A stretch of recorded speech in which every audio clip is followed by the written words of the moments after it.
I wanted to take from someone who had served in Bush and Cheney's White House. Former Deputy Secretary of State Richard Armitage agreed to meet me and submit to my gentler form of interrogation. Hi there. How do you do? Avi Lewis. Good afternoon. Nice to meet see you. I've been wanting to talk to you for a very long time, Oh, great. actually. Well, we'll have some fun this afternoon. Have a seat here.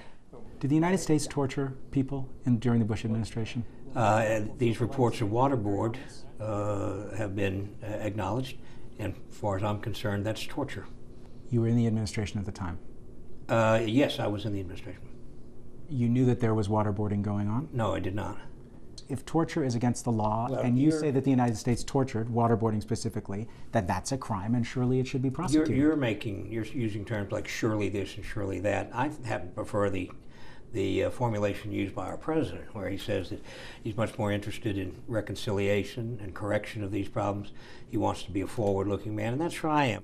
So if there were a truth commission and it revealed that torture took place systematically by the Bush administration, then the truth should lead to some consequences. Well, I'm suggesting the consequences might be remedial rather than you're looking to throw someone in the hoosegow. So the question is, if you don't think that a legal process is the process, what process do you think should be followed? Well, you might go back to what was envisioned by the framers of the Constitution. It was called congressional oversight. This is their job. I don't think that members of the Senate particularly want to look into these things, or they might have to look at themselves in the mirror. Where were they? Where were they? They're your representatives too. They weren't here. They weren't doing their job. They were AWOL, absent without leave.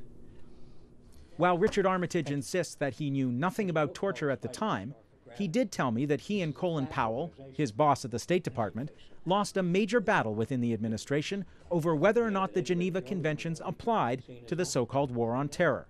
So when you knew that the administration of which you were a part was departing from the Geneva Conventions and sidelining them, why didn't you quit? In hindsight, maybe I should have, but you won in those positions. You see how many more battles will you have. You maybe fool yourself. You say, well, how much worse would X, Y, or Z be if I weren't here?